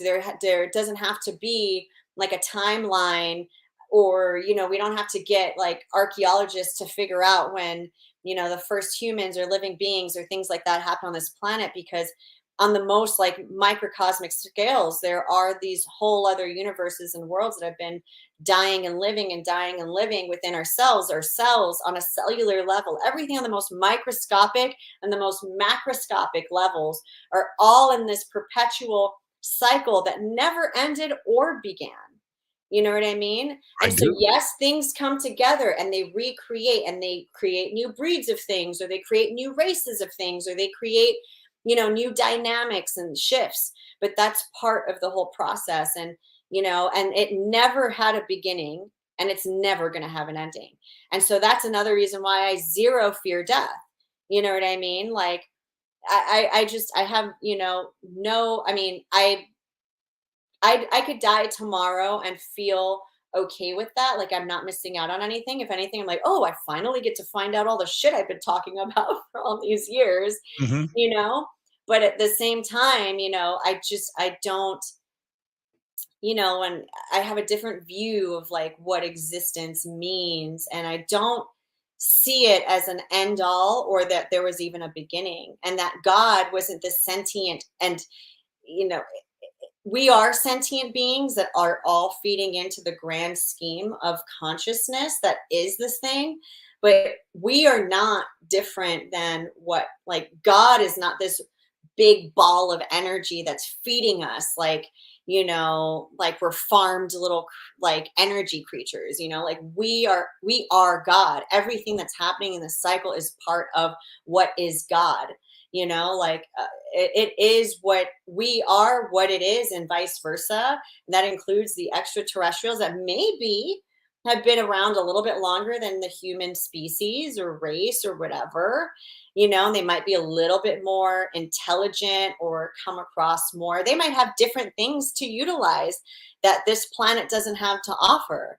I'm sure if we can mine things, from other planets, if we had the ability to hop around and utilize, certain forms of energies, like the crazy gases in Jupiter, we could like go there, and that could be the fuel for everything on this planet, just straight solar or gas power for this planet. But we haven't developed that yet. But there might be other races out there in other solar systems that are beyond that. It doesn't make them better than us, because we have probably another sense of intelligence that they don't understand. And so just because they could come to our planet and we have yet to leave our solar system doesn't make them smarter in any capacity. It just makes them different in how they evolved, and so they probably come here trying to learn about our evolution on a different scale, like what are these, earth-based beings, and like look at the things that they do. And maybe we seem archaic in a way, but we also might be completely unique in another way that, they don't understand. And I think that's the case with every single type of race that lives in any type of solar system, and it's infinite, and they're also part of the grand scheme of this whole, giant, conglomerate of energy that never existed or will never end. And I do believe that maybe we are also, because we're part of that whole energy field, that I am connected to those extraterrestrials just as much as I'm connected to, the raccoon that's, eating out of my trash. Like, I don't know. It's like, here's the thing. And yes, I agree with all of that. And to solidify an understanding of that, it's this simple. You and I and everybody listening to us right now are all made of 13 billion year old particles. That's it. With the old saying, right? We are stardust, right? And matter never goes away. And the matter that we are made of now was created at the dawn of the universe, and some star gave up its. But there was no dawn. That's what I'm trying to say. There was no such thing as the dawn of the universe. It was always there. Well, infinite beginnings. Yeah, that's my belief too, and it's so funny to hear physicists argue about that. What is time? Well, it started, during the Big Bang. What was here before? Nothing. I just don't think so. But my point is that if we just base the creation of matter in our little slice of space, right, our universe, that's 13 billion years old. And that's what our body is made out of. It's not new matter. It's old matter, really old matter. And we will be the same matter in somebody else's body 13 billion years from now. 13 billion years from now. And probably not in this solar system, probably in another solar system somehow, being ingested by some creature that we have never even imagined, being part of them and their whole circulation of life. There's I was in Egypt and a couple of months ago, and I turned to somebody. We were sitting having dinner at the base of the Great Pyramid. And, we just missed each other in Egypt, didn't we then? Yeah, we did. We just missed each other. Right. And you came right after I left. Yeah, right after you left. And I mean, we talked about that, man, we got to hook up. That would have been a trippy thing. We need to run into each other, not hook up. Run into each other. Anyway, so we're sitting there and I said, okay, everybody take a deep breath. Everybody breathed in. They thought I was going to say some special thing. And I said, you just breathed the same oxygen as Cleopatra. And now just stop and think about that for a second. The oxygen is oxygen. It doesn't go anywhere, right? and the same stuff that, the dinosaurs breathed. And, Cleopatra, Moses, whoever, at the base of the Great Pyramid, Jesus walking by, breathe the same air. And we need to really come to terms with that and understand that existence is forever. It's true that. I definitely believe it. And I feel like maybe that's the reason why, and I feel like everybody has the ability to tap into that knowledge within themselves on a cellular level. I wanted to ask you before we close out the show. You were with me in the Churchill suite. Yes. When the voice happened. Yes. Okay. So can we talk about that for a second? Yes. Okay. I want to know what the hell happened. So the audience, for those that haven't heard this story, this is the this is the 15-second version. We're doing an investigation on the Queen Mary. We're below deck in the Winston Churchill suite. There's 10 of us in there, maybe a dozen people, camera crew, sound, lights, all that stuff. And Cherie and Tony Rathman were sitting in front of me. I'm at the end. You were to my left, right? You were over here. But over at the end where I was, when the room went silent, this voice, which was a hum, a female voice, came out of above my head, like over in this direction. You're over here, right? Mm-hmm. The voice came from here. And when the room was completely silent, right? And it was just like that. Like somebody was standing next to me. Mm-hmm. How does that happen? Well, remember we were doing this experiment too, where we had these old timey foxtrot dancers and singers come and do performances for the spirits. Mm-hmm. Yeah, that was actually very cool, by the way. And so we had them dressed in period clothing, dancing period style dances, and singing songs that were popular in those days, the hits, right?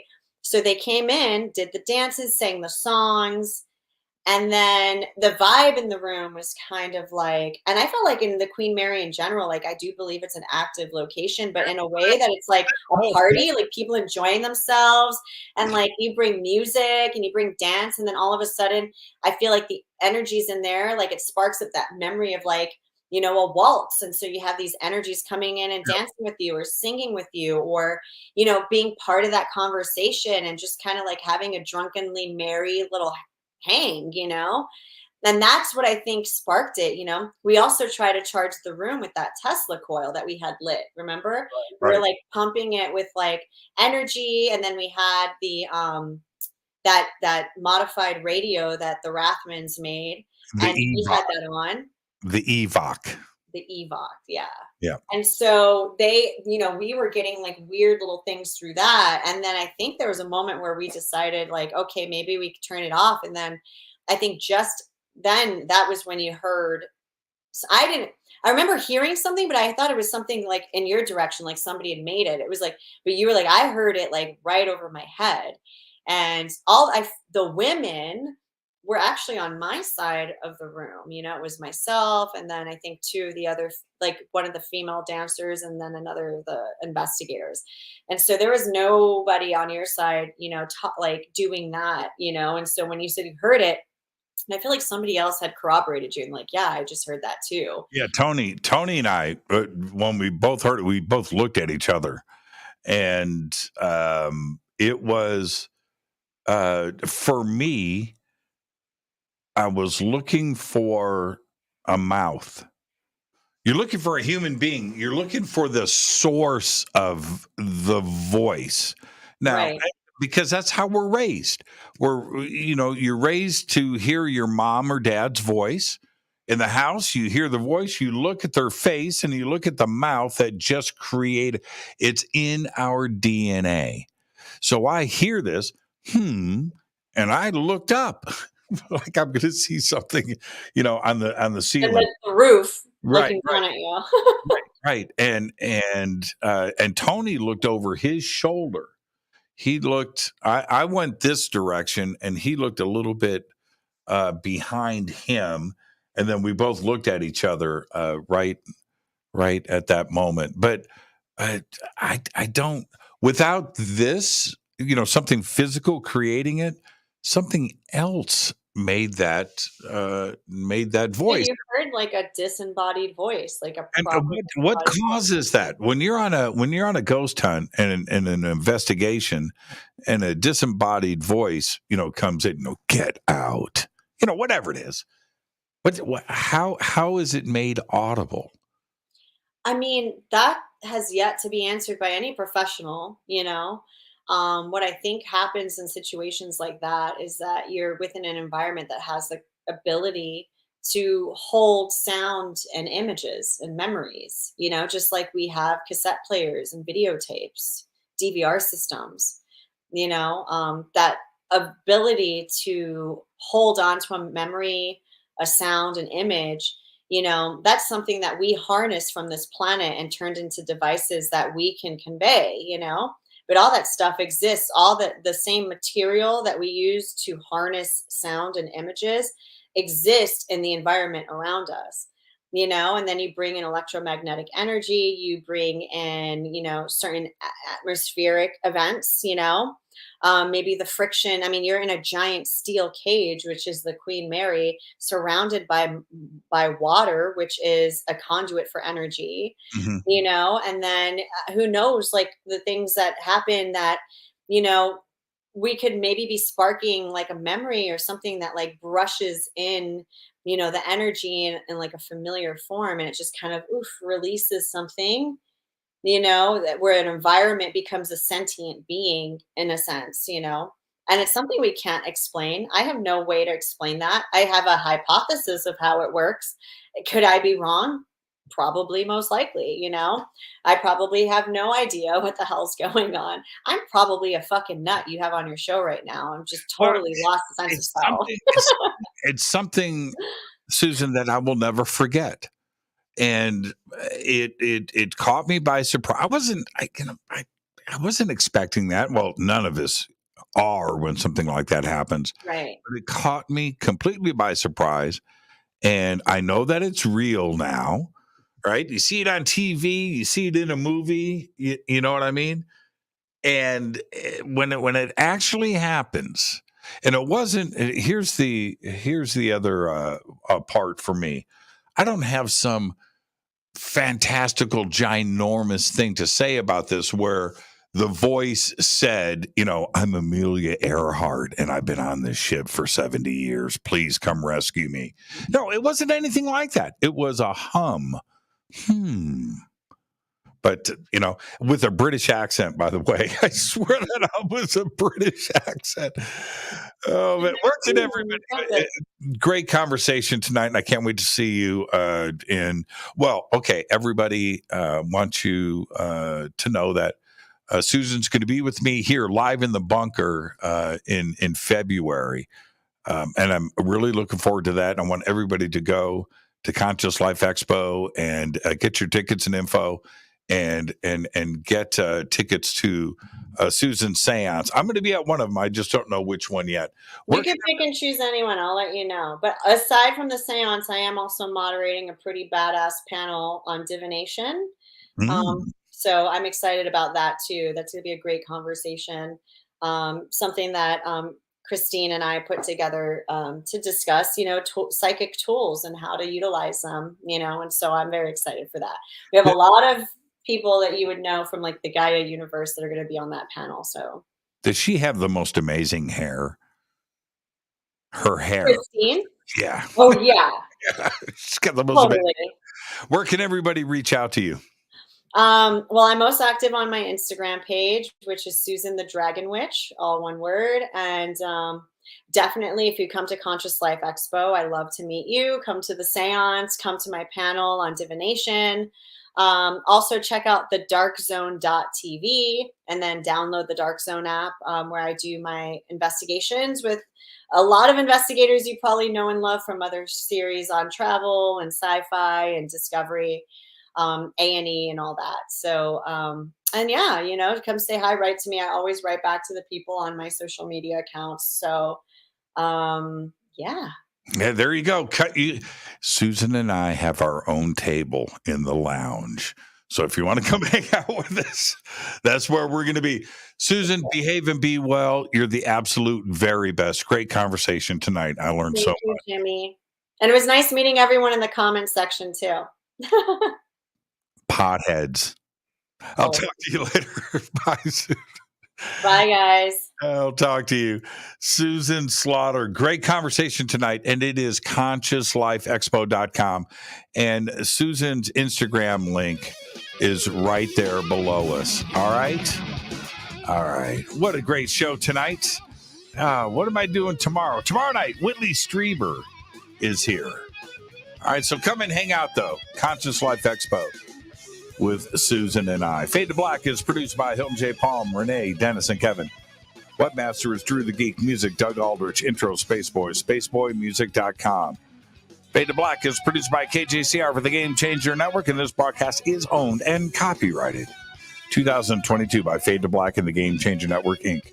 It cannot be rebroadcast, downloaded, copied, or used anywhere in the known universe without written permission from Fade to Black and the Game Changer Network. I'm your host, Jimmy Church. Until tomorrow night with Whitley Strieber, I want everybody to be safe. Go Beckley Tappy.